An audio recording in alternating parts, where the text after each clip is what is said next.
Hello guys, Nakama here. This is an added commentary to my previous video, what makes a good mystery game, and I did post this on other Discord and Reddit sites, and yeah, one interesting discussion that came up from one of the posts was about Ronald Knox. Personally, I think Ronald Knox's rules are all bullshit. These writing rules, the more and more like you think about it, are just complete nonsense. I'm just going to say it outright. And not only do I think it's outright wrong, because there's a lot of which you'll go into, but who even is Ronald Knox, or why the hell do we even need to listen to him? Was an English Catholic priest, village author, and a radio. Like, why are we even listening to this guy? How many detective fiction did the guy wrote? Okay, I mean, I understand the guy wrote something. Okay, here's the detective fiction: the verdict murder, the three taps, the footsteps of the lock, the body in the slough, still dead. Okay, yeah, I mean those are pretty old, but at the same time, I also mainly wanted to talk about this sort of rules and just talk about how Danganronpa also breaks all of these rules. And whether those rules also hold up in general. So yeah, the first one, the criminal must be someone mentioned. Okay, I think this is more accurate.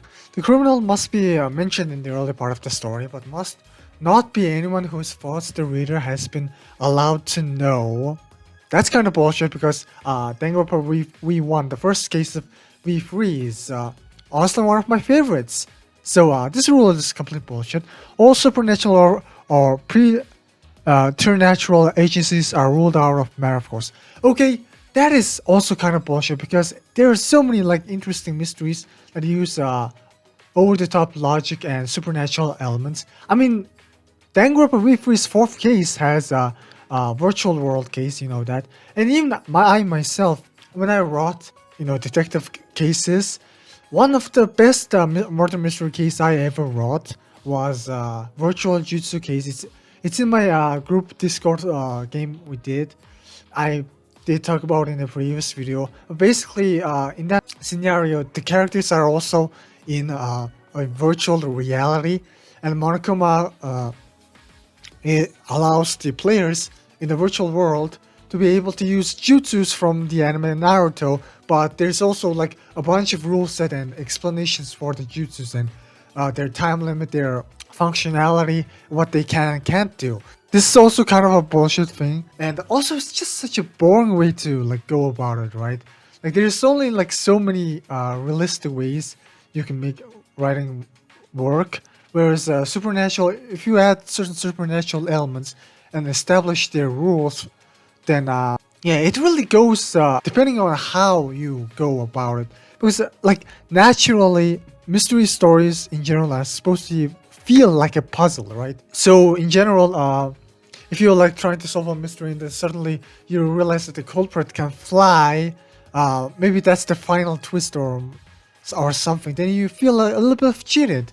But if you knew that our culprit can fly, and also the specific rules of how that flight works, it actually becomes much easier to solve the mystery and also have a feeling of puzzling in it. You have a chance to solve it, you have all the necessary clues, and you just need to put them together. Okay, not more than one secret room or passage is allowed. That's kind of, again, I kind of get it. Even Danganronpa V3's first case has only one secret passage room, but even then, it's just such a hard, what is being one different than two? It's just a rule for the sake of rule. If you have a respect for this guy's work, I mean, I didn't read it. Those are pretty old works. I don't really read much of a detective novel. I think detective visual novels are really the way to go now. In this specific case, yeah, secret rooms are really hard to figure out, because that's the thing about a lot of these things. When you're writing a mystery story, you generally want to think about the difficulty of how cases were solvable or not, or whether you even want certain things to be solvable, because sometimes you want certain scenes to be not solvable. For example, in the first case of Danganronpa V3, the fact that Tsumugi is the murderer is not supposed to be very easy to solve, because Shuichi is supposed to miss it, and later he must unravel certain evidence after he searches for the mastermind slayer. That's also one way to go about it, because it's not a matter of whether you're allowed to or not, because you are allowed to do anything in your own story. And I really don't like how these rules are kind of scrutinizing and like restricting you in your creative departments, because there's so many ways to make mysteries feel fair and more fun. And even then, at the end of the day, it's going to feel subjective. People just feel like their egos are hurt when they can't solve certain mysteries. So they say, "Oh, this mystery is so unfair." There was a chance for you to solve it.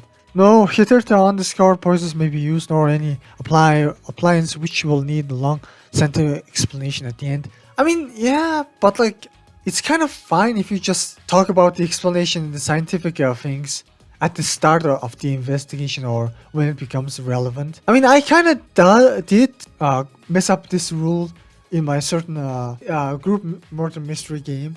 There is one case that I did use a poison that's really strong and very unique that people couldn't figure it out. But like, it's also like supposed to be the harder mystery. I have had 2 mysteries to be solved. The information of the poison is supposed to be given to the players after they do a minigame of sorts. A lot of this stuff, if you want the final case or case to be hard, then yeah, there's definitely ways to do it. Many ways to foreshadow that there's something like going on. There's something like more than meets the eye. Sometimes if you like a certain poison was used, you will have like context clue about how the evidence just doesn't fit, or maybe the victim is acting a little strangely. So there are ways to do it. And yeah, no Chinaman must figure in the story. Man, that is racist as fuck, dude. When you make this kind of bullshit rules, you have to like explain. You can't just say, "Oh, these are my 10 commandments," and just fucking go out. Like Knox, if he wanted to like make this at least 10 commandments, and at least give an explanation instead of just saying, "Because I said so." Because I mean, no matter how like popular Knox was at the time, the guy was like from 1926, like a century has gone past, and humanity has evolved, and detective fiction also evolved, and to include also a lot of other stuff like phones, technology, internet, and also those type of stuff are used in detective fiction. So maybe something like an internet is a supernatural, preternatural agency according to Knox. Maybe no accident must ever help the detective, nor must there ever be accountable intuition which proves to be right. That's kind of bullshit, because every single detective story is about detectives being lucky. Life in itself is a giant luck. People just want to feel so egoistic, so like proud about a lot of their achievements. Ooh, I'm like the smartest guy in the world. Like I solved this mystery. No, you solved this mystery merely because either there was some sort of witness or evidence left by the culprit. Because if the culprit like created a perfect mystery, or they just did a hit and run case, then they're not going to be found. That's why a lot of realistic real life cases have a lot of unsolved things, because real life cases are so hard to figure out, right? Because most of the time these people are not idiots. They're not trying to overcomplicate things with the seesaw effect or the ropeway or the, I don't know, create a locked room mystery or something like that. I mean, making a locked room mystery has its uses. You're like doing this complicated act, but the benefit is that you're trying to make it look like the thing happened in a suicide, or maybe like reduce the suspect number to a certain point so that the detectives get pigeonholed into a certain theory. That's the advantage of using certain tricks like that. There are also like so many cases where hit and run happened. Like imagine in a countryside, right? Like maybe in a forest. I don't know. Maybe there's like one maniac, someone who like drove a car and went into the forest, and there was this one other guy going. So the maniac just got off their car, hit the guy in the head, killed with a, I don't know, a bat or something, and took the bat and like went away in his car. What evidence do you chase in that scenario? Like you can chase the car tracks, but what if they after they went into the road? That's basically impossible. We're assuming that there's going to be even a trace left. If it is out of winter, there's going to be snow, and it's going to fuck up the evidence a lot. So unless you're like psychic, have certain psychic abilities, you can't solve this mystery with logic alone. That's just the limitations of logic. And as much as we want to like pride ourselves in like murder mysteries and how they're smart and or how like solving shit is like cool and smart, like at the end of the day, a mystery is solvable only because it is solvable. There's so many mysteries that are just not solvable. You know, even in Danganronpa, there's Nagito's special case that's impossible to solve, but got solved because of Nagito's luck, and people like trying to discern his intentions. And there's also the fact that V3 is also kind of tried to be unsolvable, but Shuichi kind of figured out.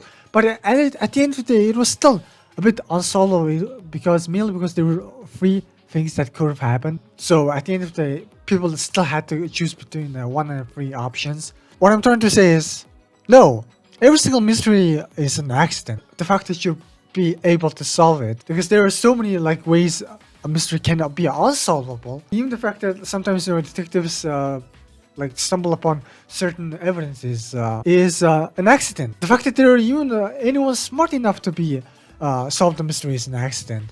Because, you know, life is unpredictable accidents and lucks, you know. You don't control any luck. And the point of it, like, detective fiction, I think, is, like, it's not trying to be super realistic. Because if you go into oh, I want my story to be, like, super realistic and stuff, then you're going to go into the territory of the story not feeling fun or fair. Yeah, I think one of my mistakes when I wrote Last for Truth, maybe I tried to be too realistic with my game. Because the one thing that happens is that every detective went into a room and gets the suspects' alibis one by one. And that's not the problem at all. I just thought it would be realistic. But the issue is that it takes so much time, and also a lot of information gets repeated. And yeah, that's about it. I mean, I personally felt it was fine because, you know, it's realistic, and it's also like okay to listen to certain information over and over again so that it gets, you know, drilled into your head. In that sense, I think it's fine. But generally, when you like try to go into the super realistic aspect of something, it gets really not fun. But generally, one of the issues with Hotel Dusk was the fact that the gameplay is such nonsense. Well, look at this. Like, I really love this game. I still played it quite a bit. Generally, I think the main issue of this game is that it tried to be a little bit realistic in the sense that it allows the player to interact with a lot of objects. There's a free roaming. You know, that's cool, you know. Like, dialogue choices are okay because you never get stuck in it. You never really go wrong with dialogue choices. If anything, the problem with dialogue choices is that, well, it's cliche and everyone does it because it's good, it's fine. But the issue with this game is that you have so much option. The fact that you can free roam is cool, but at the same time, you really could end up being stuck. There's also some really strange, like, hard to do puzzles. You also have to do this type of mini games that are like, I guess it's fun, but like it's really not. Basically, you have to use the Nintendo DS to do certain real life tasks, and real life tasks are really easy, right? You just you do certain stuff with your hand, and your hands are an amazing tool. But when you're playing a freaking video game, you only have your mouse. If you're playing on an emulator or the DS pad, so you have to like do this, like draw this. Like, it gets really obnoxious, especially if you just want to like know the story. There are a lot of real life activities that are just not that fun, and there are also a lot of game activities that are even worse in real life because at least your hands feels nice to use when you use your body, but when you're using just a mouse or an emulator, it does not feel good at all to play like Hotel Dusk minigame. So generally, yeah, trying to be super realistic is kind of eh. This is also like me like just getting off topic, but this is also one of the biggest issues with people's own like dogmas, is that they also think that, oh, you know, if it's if it's realistic, it's good. No, it's not. If it's fun, it's good, but fun is also like a very subjective term, and I also like to use the word fun and enjoyable because you can make a rule out of fun and enjoyable. The moment you try to make a rule out of fun, it becomes unfun. Okay, and this Knox's 10 Commandments is just so unfun. I love Kodaka and like Uchikoshi because they both sound. Even Uchikoshi in the Virtuous Last Reward. You know the game, right? The main character mentions the fact that are you trying to like he mentions it a little bit, but it's very evident that Virtuous Last Road, Uchikoshi when he wrote it, and also Kodaka when he wrote the Danganronpa series, wanted to like shit on Knox in certain ways by making very fun histories that break this rule, detective fiction writing rule, dogmas. And I think every time it did it, it was super fair and super fun. The detective himself must not commit the crime. Again, kind of bullshit. Danganronpa V3's first case, my absolute favorite case. Detective is bound to declare any clues which he may discover. Yeah, I mean, this is also like fine. But generally, I think, I mean, it really boils down to feelings, right? There are certain moments where detective, you know, tries to surprise the player by not declaring certain evidences, but generally it's not really good, mainly because it's just that I haven't really found a lot of ways for it to be good, because you know there are certain evidences that come up during like mid trial or blows out the player and surprises them, but usually those type of evidences end up being not the critical point. If it ended up becoming a misdirection. For example, there are a few moments in Danganronpa. I think I know a case that does this. Danganronpa 1 second trial. In basically what happens is that Hifumi finds Mondo's handbook in the sauna. And that is the critical information that Hifumi found that didn't inform the player. But I also think that it's kind of okay to do it this way, merely because there are other evidence to figure out that Mondo did it way beforehand. But this case is hard, and it's hard mostly because you know Mondo also didn't leave a lot of evidences behind. So the only thing you can go by is the whole chick thing and the fact that what was it again? Leon's handbook was missing. I think you generally figured it out that Chihiro is a male, therefore therefore the culprit is a male, and you also have certain Mondo telling that he used to call woman chick, but he calls Chihiro dude. So there is one evidence, but I think this is a really hard case because the critical information and the evidence was missing, but it doesn't necessarily contradict this specific rule. But I also think this rule is kind of a mess in of itself, because it's whether something feels fair or not is a case by case. Like, I'm not going to like hold a grudge against this case and say it's bad because Mondo is hard to guess. No, I think this case is hard, but I think that a case being hard isn't necessarily like make it good. Like this case is good, but if I were to like place it in a tier list of all the Danganronpa cases, this is just going to be like right in the middle. Maybe on the lower half because Danganronpa 2 and Danganronpa V3 has like amazing cases. But yeah, I think Mondo's case might just be like right in the middle. Mainly because I don't find this case's murder methods to be very creative. Like when I rank murder case mysteries, rank it based off on creativity and just my overall enjoyment. I talk about like Trial 3, like in terms of mystery, I think this was a really good case. You know, the seesaw effect. Like my theories regarding this case was so insane. Like I suspected Kyo was up to something first. So I generally thought that okay, maybe what Kyo did was that maybe the dog statue had a certain knife under it, and that dog, and maybe Kyo activated a switch that makes the dog unleash a certain like knife underneath itself and stab Tenko in the neck. But that was not the case because there's even a very clear evidence suggesting that cloth was not ripped, so my fury went down. And so then I started thinking, okay, maybe Kyo, when he opened it up, used the sickle, but the sickle actually had a hidden part to it that extended and hit Tenko in the neck. But that also didn't pan out. I knew that was also kind of bullshit. But I also, after I found in the investigation that the sickle was underneath the floorboard, I thought Gonta did it because Gonta was the only person who could have lifted up the floorboard and also stabbed Tenko. But Tenko would have definitely screamed if that happened.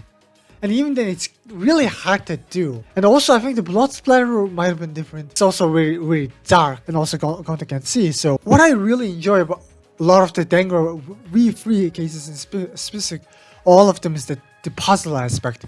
Like I previously said, you can guess in this entire case if you're like Giga Brain, and also the case is super creative. The fact that Kurokyo managed to use the sickle and put the sickle inside the cloth and put it on the metal cage, and able to hide that, able to so swiftly control everything, and in front of the eyes of the characters and the players too, because every single evidence you need is inside that room. The only evidence is the fact that Kurokyo prepared everything in advance by cutting off the floorboards from underneath. But that evidence was also given by Kokichi very clearly. So yeah, everything is given to you. It's just that this case, like who even thinks of this type of stuff? Like, I think this the funniest shit ever. Karaga should win a Nobel Prize or something for figuring this out. Maybe someone figured this out before him. That's also the thing about fiction writing. Like, you think, oh, something's so original, but someone else did it first. Yeah, this case is also really good. Denver 4 is also the fourth case has cool tricks up its sleeve, but I think it's kind of also very guessable. They hinted it a little too much maybe, and it also doesn't help that the case wasn't that super complex. Case 2 also had some interesting stuff. Case 1 is amazing. Case 1 also has different alternative routes, which people really don't seem to appreciate, but I do. I mean, yeah, this is also an okay thing, mainly because a lot of Sherlock Holmes novels are written from Watson as the point of view character, so you will often hear Watson's thoughts a lot, not Sherlock's. Watson will discuss with Sherlock, but Sherlock's thought process remains as a mystery. So usually just Watson figures out something out, and acts as a guy who's a little bit denser than the average reader, or maybe he is supposed to represent the average reader, and then Sherlock comes in the finale and explains how certain things happened. So that's usually a lot of how Sherlock Holmes stories go. The early Danganronpa 1 and Danganronpa 2 specifically wanted to copy this dynamic. So you have Makoto who as the Watson and Kyoko as Sherlock, but it doesn't really work. I mean, it works, but I don't think it's necessarily ideal, merely because you, as the player who's controlling Makoto, wants to be the detective and use the evidence. So oftentimes, the game just boils down to Kyoko and Chiaki saying something, but they're just too lazy or too uncaring, or tries to encourage or test the player, test Makoto Hajime, and then Makoto and Hajime give out certain evidences and say something back to them, which works out. It's sort of it works out especially well with Byakuya and Nagito, because Byakuya and Nagito serves as the antagonist and the rival character. So it makes sense that Byakuya and Nagito sometimes might have discovered the truth or beforehand, and you as Makoto or Hajime figure something out afterwards. So in that sense, it kind of works. All three Danganronpa games are really good, and I all think V3 works out. But I think also V3 did it in a very interesting way too, in the sense that you control the detective with the smartest character in the group, so you don't have this dynamic of, ooh, tell them Naegi. You don't have this tell them Naegi evidence.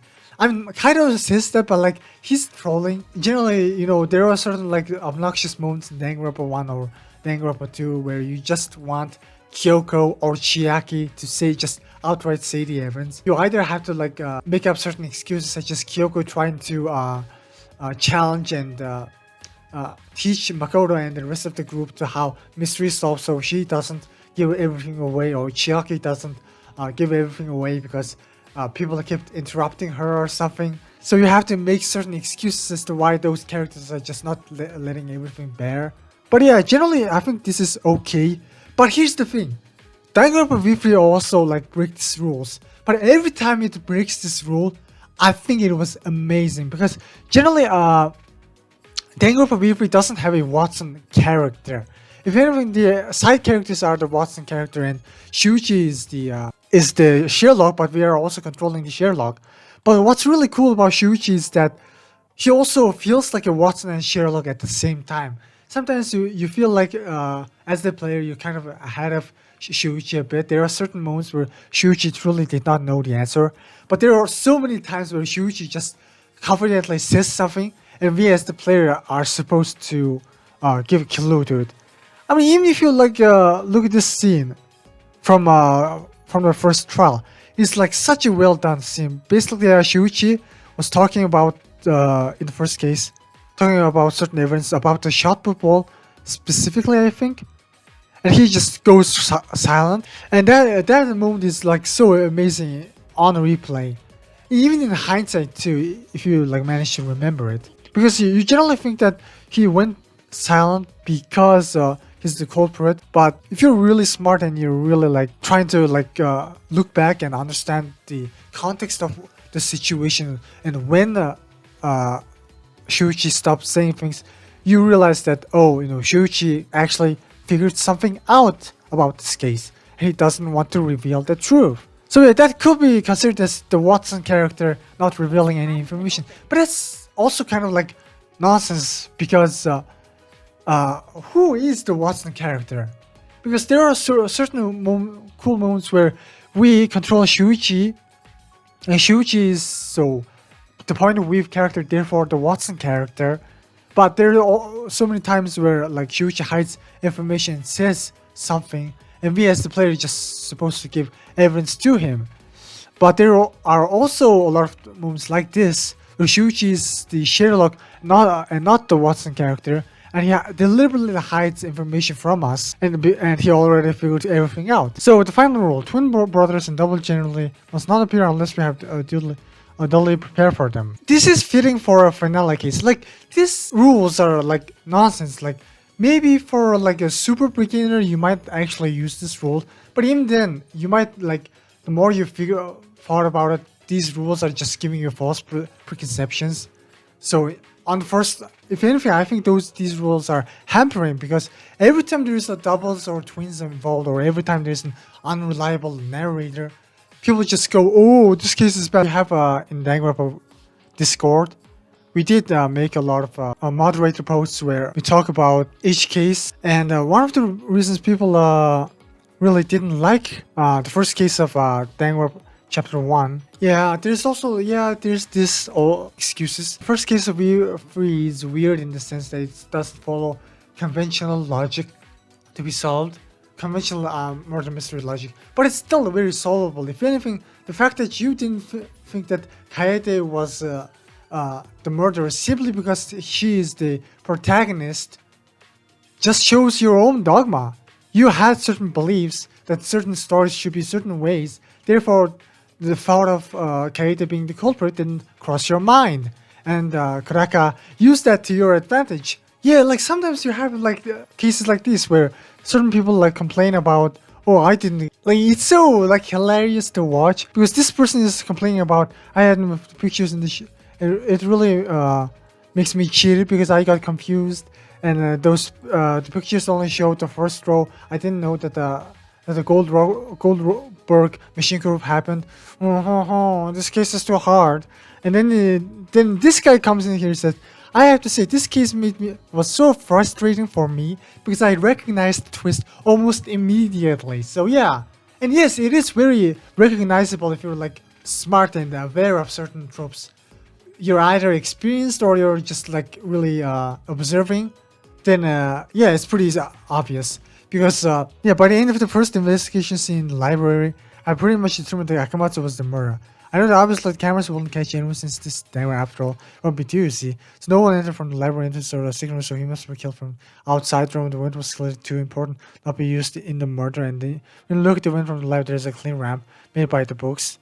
Then you remember that the Sahara was getting the cameras, you couldn't progress until after you inspect the shot put balls. And yeah, there's like so many ways to for you to figure it out. There's this guy who was a bit frustrated because he realized the truth, and this guy felt like he was cheated. The case was too hard for him, so well, it almost feels like it's impossible to enjoy something if you're like in a whiny state mindset. You know, whether you guess it or not, you gotta appreciate it because, baby, it's the whiny mentality, complaining mentality that's at fault. The story is fine. I honestly will change nothing about the first case. It's a decently hard case that's also very solvable if you're smart, and that's good. That's exactly what Kodaka was aiming for, as evident of it. And if I was also like some sort of murder mystery writer who like could like manage to write a like an entire like case of something like that, I also wanted to write a case similar to that. I'm really impressed by this case. Yeah, completely by surprise. But I feel like they didn't give enough heads up. Oh, they didn't give me heads up. I solved this case in I solved the mystery with just the investigation in the library. Oh, this case is so hard. You know, people are just built different. So yeah, Knox's rules are kind of nonsense. And also, yeah, this is also one of the this rules is also like completely false because the final case of Danganronpa 1 exists. And I think that case was really fun. Genuinely, I think it might be one of the best cases in Danganronpa 1. Compared to a lot of shit that happened in V3 and Danganronpa 2, it's not really that amazing, but it's still really cool because the suspect pool is so few. It's either Kyoko or Makoto, and we as a player know it can't be Makoto. Or maybe, you know, it's maybe a Kaede case and Makoto did it, but generally it's between Makoto and Kyoko, and we have this cool battle between Kyoko and Makoto. But if you really saw it, the victim's hand had nails in it. So if you remember Junko and Nishima, you will realize that, oh, the corpse is actually used by it. So in a way, twins did appear in this case, but it was solvable because the execution that happened in the first chapter was a foreshadowing and evidence to be used in the final case. Yeah, that's really a smart way.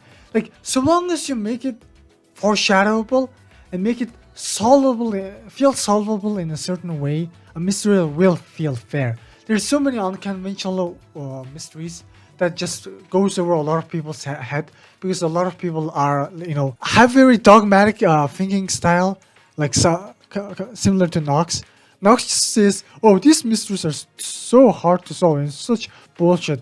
Like, I bet Knox probably like read Agatha Christie's that one novel where the point of view character is the murderer, and he just said, fuck this shit, I didn't figure it out beforehand, so I got mad, so I'm going to write these rules down, which is, you know, which is not just, like, I really wish people would spend their time reading these comments before actually commenting themselves. Like, it's so like baffling. This comment section in itself is so baffling because there are so many people complaining about the fact that this case is too hard, and there's so many people also complaining about the fact that this case is easy.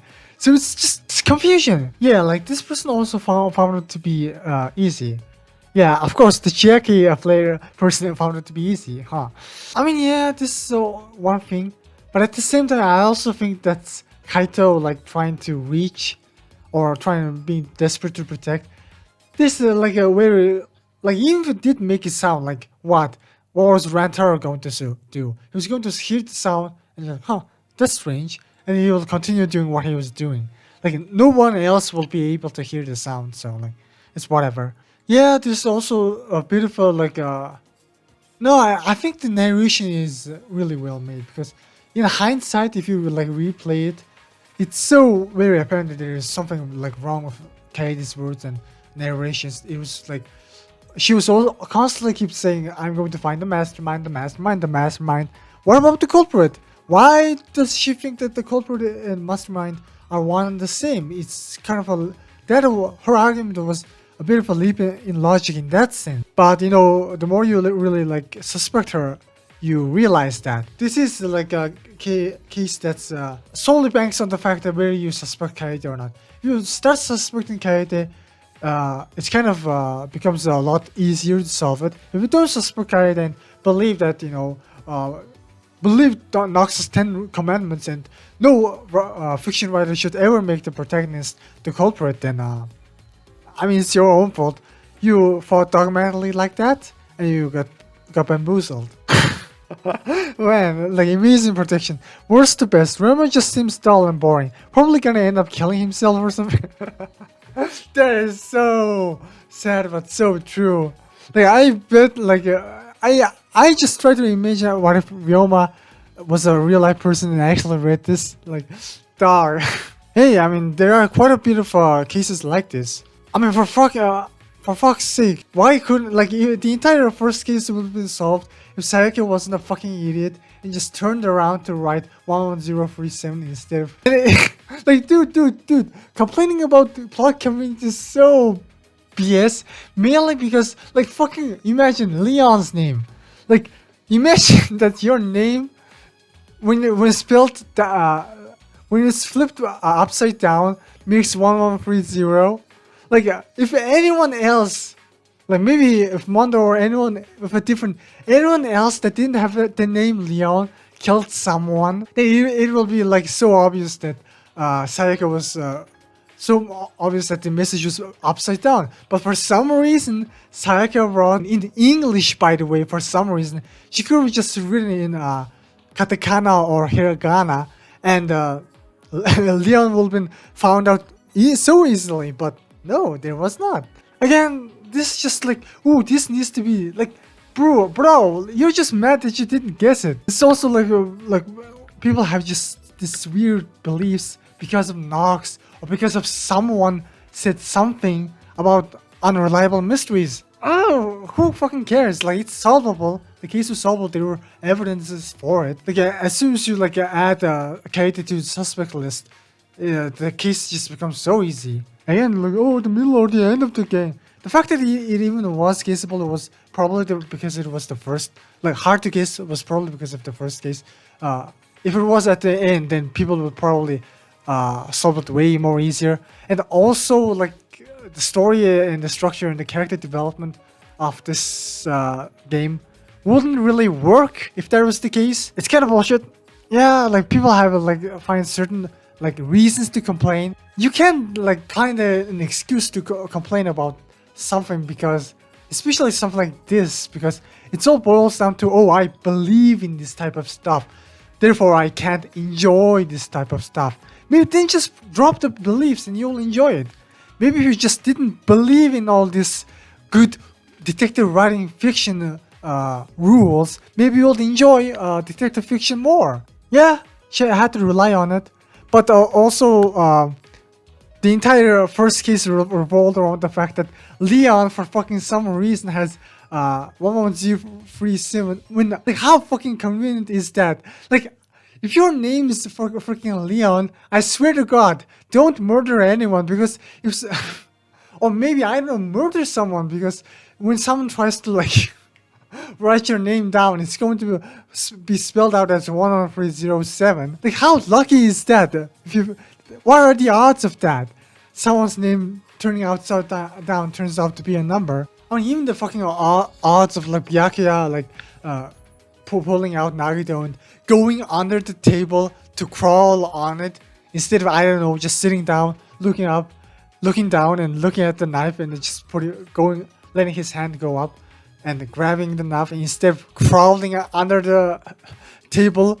Like he didn't just crawl under the table with like top half of his body. No, Byakuya in the second case was like he went under the table with his entire body and then tried to grab the knife instead of like just like sitting down, looking up at the room at the top at the under the table, and then just extending his hand to grab the knife. No, he didn't do that. He just crawled under the table with his entire body. I'm not trying to like whine about all this stuff. You need certain type of convinces to happen in certain mystery cases. Because let's be freaking honest, in real life, if you become a detective, most of the shit that you're going to be solving is going to be boring as shit. Because most of them are just going to be very, very realistic and non-convenient cases.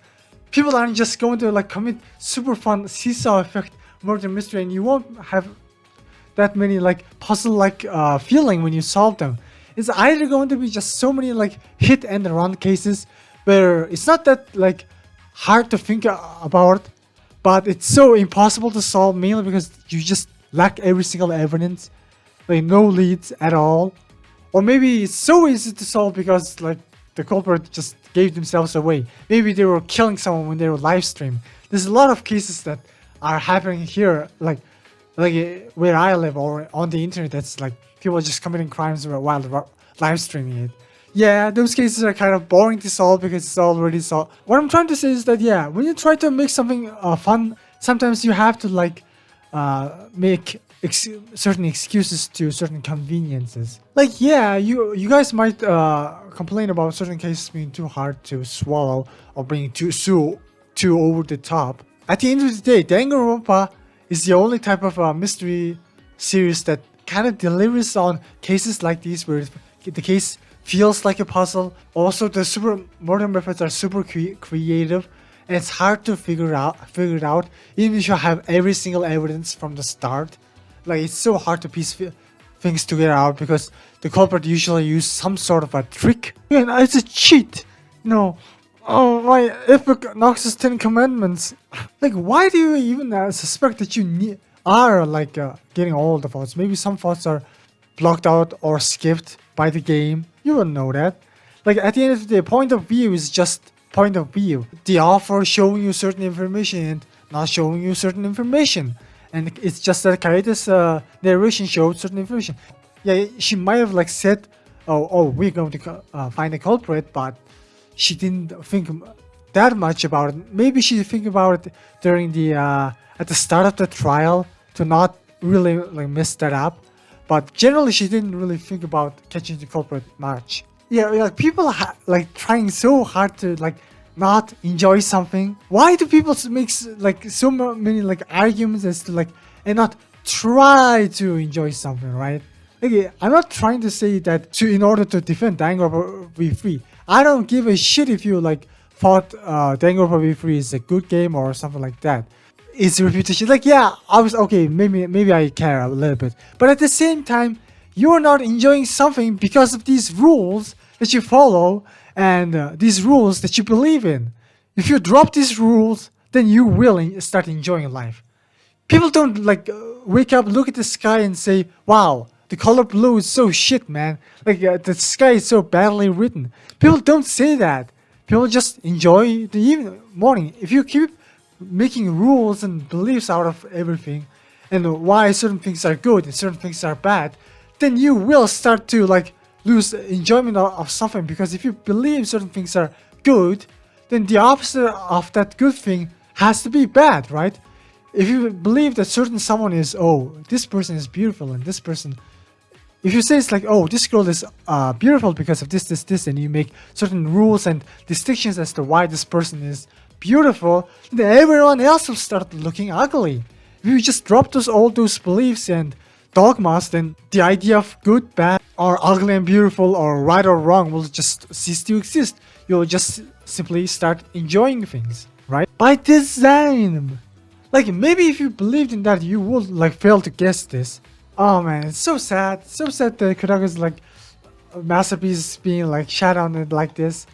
Like it's a masterpiece specifically because it gives the middle finger to Knox, you know? Like there were like actual accounts of people who managed to solve this pretty easily.